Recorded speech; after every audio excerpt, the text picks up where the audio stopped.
Siap, gerak. Beri salam. Assalamualaikum warahmatullahi wabarakatuh. Sebelum kita belajar, mari kita berdoa sesuai dengan agama kita dan keyakinan kita masing-masing. Berdoa mulai.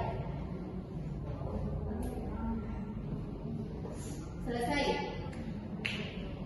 Ya, jadi anak-anak sekalian, sebelum kita mulai pembelajaran, coba kelasnya siapa yang tidak hadir, Nak? Putri, Bu. Oh, Putri ya, kenapa Putri sakit izin? Sakit, Bu. Oh, sakit. Dia sakit apa, Nak? Tipes. Sakit tipes. Ya, jadi bagaimana kabarnya hari ini anak-anak sekalian yang lain? Alhamdulillah baik. Kalau Elsa kemarin sakit ya? Bagaimana hari ini Elsa? Alhamdulillah. Ya, alhamdulillah sudah baik semua. Jadi semoga kita semua yang ada di tempat ini, di kelas ini ya bisa diberikan kesehatan oleh Allah Subhanahu wa taala. Amin. Jadi sebelum memulai pelajaran ya, saya mau tanya dulu bagaimana keluarganya. Baik semua juga? Baik. Alhamdulillah. Jadi harus baik-baik ya. Jadi ada yang mungkin punya masalah sama orang tuanya ya, jangan terlalu berlarut-larut ya. Ya, bisa minta maaf dan lain sebagainya. Ya, baik anak-anak sekalian. Jadi sebelum kita mulai pembelajaran kita pada hari ini, nah tentu ya Ibu akan sedikit memberikan sebuah kisah ya, menceritakan sebuah kisah kepada anak-anak sekalian sebagai ya, motivasi untuk anak-anak bisa lebih semangat lagi dalam belajar. Nah, kisah ini tentang si siput dan si katak. Pernah dengar tidak? Hewannya katanya pernah dengar, tetapi tidak pernah dengar kisahnya. Ya kan? Kalau kisahnya si siput sama si katak itu begini ya, dengarkan baik-baik. Jadi ada suatu kisah. Nah, ada segerombolan siput dan segerombolan katak. Segerombolan siput ini berada di bawah pohon dan segerombolan katak itu berada di dekat sungai dan dekat daripada pohon itu. Nah, segerombolan katak ini datang menghampiri si segerombolan siput. Tiba-tiba si katak bertanya, "Wahai siput, apa yang kamu lakukan? Apa yang sedang kamu kerjakan?" Si siput mengatakan kan, bahwa yang saya kerjakan itu adalah saya sementara mencari makan. Katanya si siput ini yang paling tua di antaranya segerombolan itu. Nah, tiba-tiba si katak ini kembali bertanya, ya, "Kenapa kamu katakan kamu sedang mencari makan, sedangkan kamu tidak bergerak?" Nah, segerombolan katak ini tertawa mendengar apa yang disampaikan oleh temannya si katak. Nah, tiba-tiba, si siput ini mengatakan bahwa yang paling kecil dia mendekati si katak bahwa, "Kamu enak si katak, ya. Ketika kamu ingin kemudian mencari mangsa, ya kamu dengan leluasanya bisa melompat, ya, bisa leluasanya mencari makan seenaknya. Sedangkan aku yang kemudian tidak bisa mencari makan dengan baik, ya karena aku tidak memiliki kaki seperti kamu dan tidak bisa meloncat. Bahkan aku pun itu hanya bergerak secara lambat." Nah, itu katanya si siput, ya kan? Apalagi aku membawa cangkang yang begitu berat. Nah, tiba-tiba ya, si katak ini dengan entengnya mengatakan, "Nah, kamu betul sekali, jelas dong saya bisa melompat, ya sesuka hati saya. Ketika saya ingin makan, saya ingin mencari apapun yang saya sukai. Sedangkan kamu, ya sudah lambat, lewat, lemah." Ya, itu katanya si katak. Tiba-tiba si siput ini kembali ke segerombolannya dan menghampiri si kakek siput. Nah, segerombolan siput ini sangat bersedih dengan apa yang kemudian dikatakan oleh si katak. Nah, si siput ini sampai ke kakek itu bertanya, ya, "Kenapa sih Kek kita diciptakan di komunitas siput itu sebagai orang yang lemah, sebagai hewan yang lemah?" Ya kan? Pasti si siput ini merasa sedih. Akhirnya mengatakan, "Kenapa kamu mengurusi kehidupannya seorang katak? Ya, sedangkan kita sendiri punya kehidupan."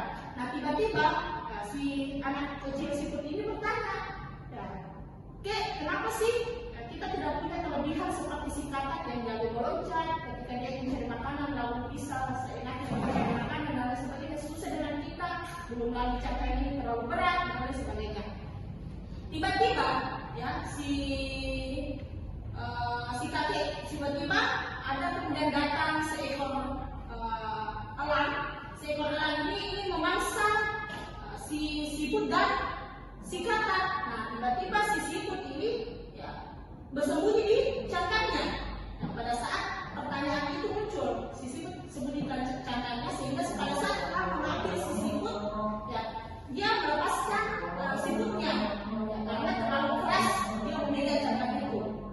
Maksudnya dia tidak bisa memangsanya, sehingga si elang itu beralih ke si kakak dan sehingga dia mengambil si kakak lalu dimakan. Ya, tiba-tiba si siput keluar semua dari cangkangnya dan kemudian bertanya kepada si kakek, kakek apakah yang terjadi pada saat ini adalah kelebihan dari seorang siput? Nah, si kakek pun bertanya, iya, inilah kelebihan kita. Walaupun kita digerakkan lambat dan lain sebagainya, tetapi nah, kita itu punya kelebihan masing-masing. Jadi dari apa yang kemudian disampaikan kakek itu, ya dari kisah ini apakah ada yang bisa anak-anak sekalian ambil atau petik hikmahnya? Coba disediakan apa hikmahnya dari cerita tadi kira-kira? Semua manusia dipaksa memiliki kekurangan dan kelebihan. Ya, beri aplaus untuk mereka. Jadi benar ya. Dengan katanya, kalau katanya temannya bahwa setiap orang itu memiliki kelebihan masing-masing. Jadi kita tidak perlu memandang orang lain, wah saya tidak bisa melakukan ini karena orang lain lebih jauh daripada saya. Tidak, karena setiap kita itu punya kelebihan masing-masing, kan? Ya, tetapi kelebihan yang kita miliki itu harus positif, ya, jangan yang negatif. Jadi baik anak-anak sekalian, ya, tadi mengawali pembelajaran kita hari ini, ya, saya sedikit memberikan kisah kepada anak-anakku supaya ya, bisa diambil hikmahnya bahwa pada hari ini ya jangan pernah ada yang merasa overthinking dan lain sebagainya, ya. Tapi ya apa yang kemudian kalian lakukan pada hari ini semuanya itu demi kesuksesan kalian, ya. Benar ya? Benar. Jadi sebelum kita mulai pembelajaran ya sekarang itu demi kesuksesan kalian, ya. Benar ya? Benar. Jadi sebelum kita mulai pembelajaran ya ibu mau berikan dulu sedikit game supaya anak-anak bisa lebih ceria dalam melakukan pembelajaran. Jadi didengarkan ya apa saya. Jadi ikuti apa yang saya katakan. Ya, ikuti apa yang saya katakan. Saya adalah seorang dokter. Saya adalah seorang dokter. Tetapi saya ingin menjadi guru. Tetapi saya ingin menjadi guru. Di mana rumahnya Bu Hayati? Di mana rumahnya? Nah, jadi harus fokus ya. Tadi tidak fokus Bu Hayati. Saya katakan ikuti apa yang saya katakan. Ya, oke, kita fokus.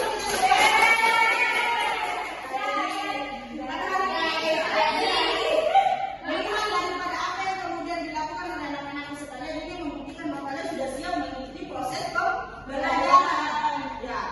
Pada hari ini kita akan mempelajari tentang materi teks anekdot, ya, teks anekdot. Jadi minggu lalu kita sudah mempelajari tentang apa sih sebenarnya teks eksposisi, ya.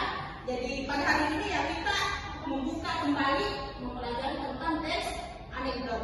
Jadi anak-anak sekalian harus tahu apa sih sebenarnya tujuan daripada pembelajaran teks anekdot ini.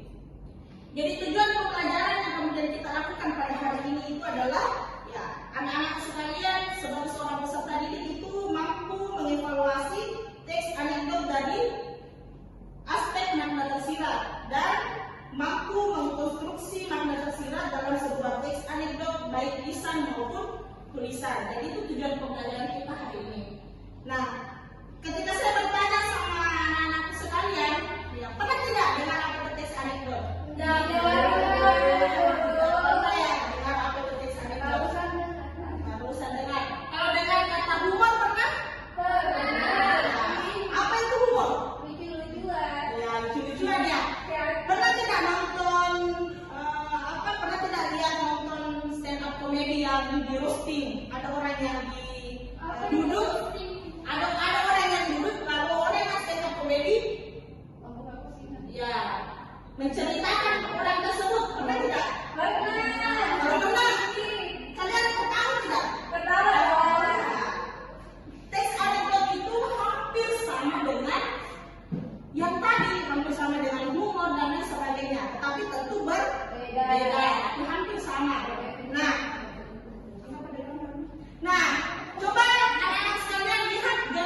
Ya, jadi gambar ini yang ada di atas, ya kan?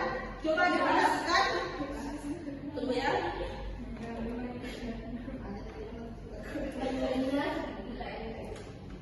Ya, ini gambarnya mengatakan bahwa seorang perempuan,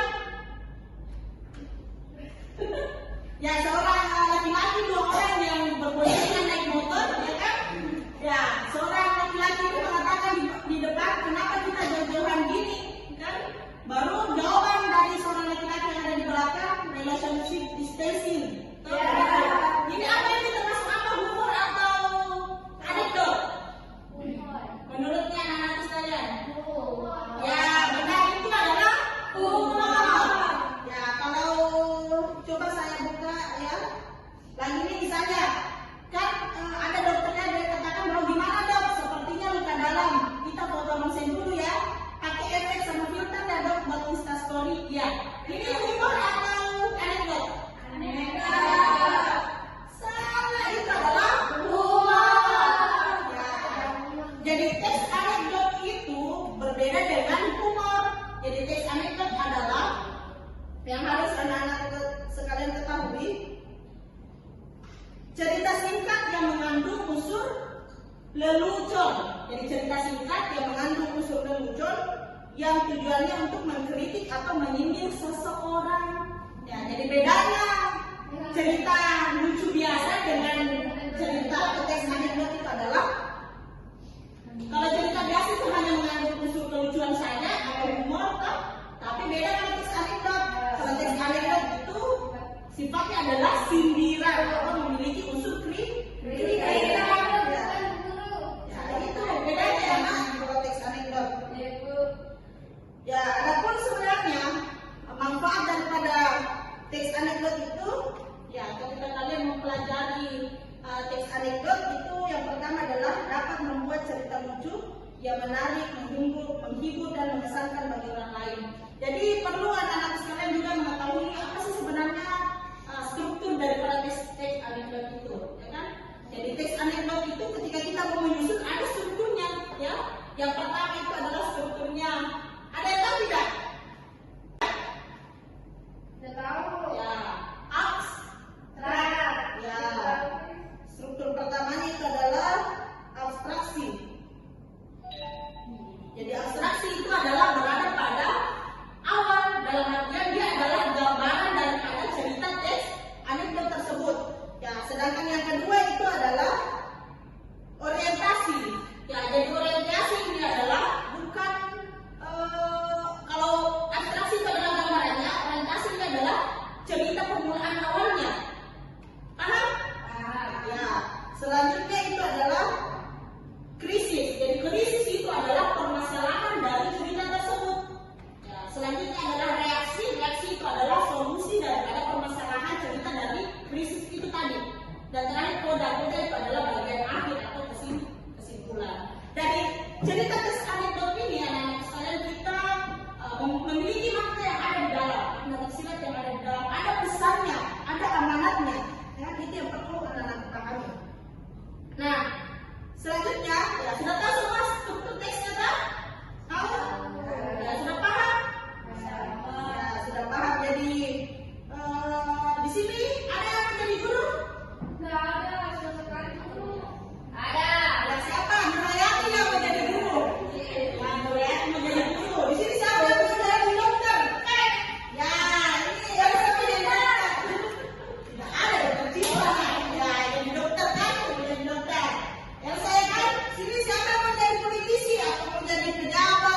politik, sosial dan politik.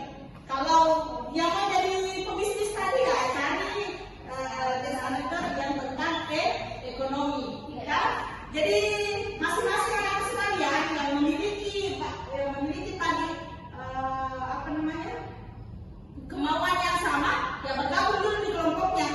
Coba,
Jadi ketika anak-anak sekalian sudah mendapatkan teks anekdot dan mencari masing-masing apa struktur teks yang ada di dalam teks anekdot itu, ya masing-masing dari kelompok satu orang perwakilan mendatangi kelompok lain untuk menyampaikan kepada kelompok lain, oh ini teks reaksinya, ini anunya dan lain sebagainya.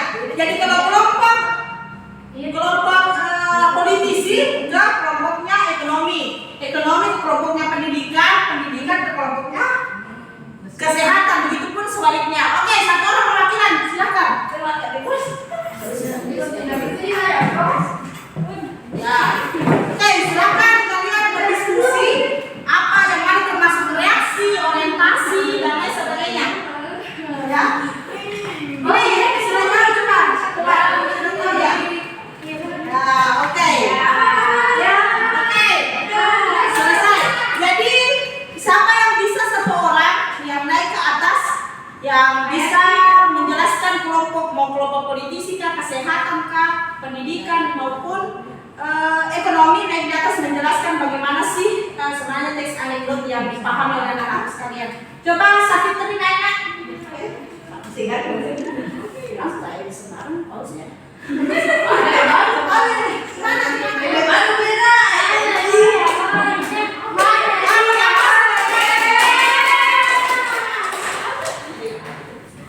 Ya, jadi sebagai kesimpulannya, anak Safitri itu akan menjelaskan kepada kita apa sih yang kita pelajari tadi itu mengenai teks anekdot. Bisa dijelaskan? Jadi pembelajaran tadi kita mempelajari yang namanya teks anekdot, dan yang perlu kita pahami dalam memahami teks anekdot itu adalah bukan hanya sekedar cerita saja, tapi ada unsur lucu yang ternyata di balik kelucuan itu ada pesan yang ingin disampaikan dalam makna yang tersirat. Ya, oke,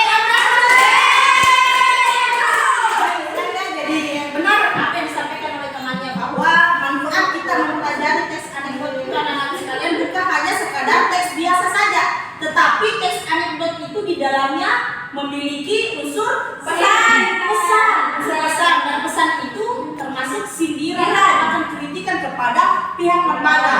Ya, bahkan saya ketika anak-anakku pada hari ini tidak suka dengan orang yang korupsi, ya bisa buat teks anekdot, lalu di-share, dibuka dan lain sebagainya. Oke ya?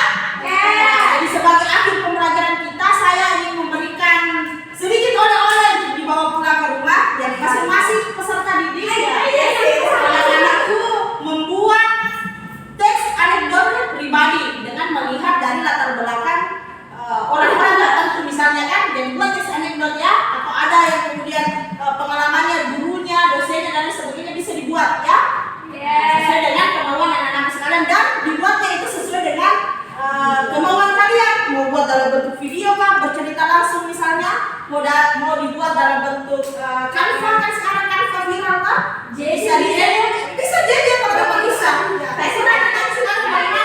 Asal tak bisa TikTok, asal itu teks anekdot, jangan begini goyang-goyang saja ya. Teks anekdot, oke? Baik, jadi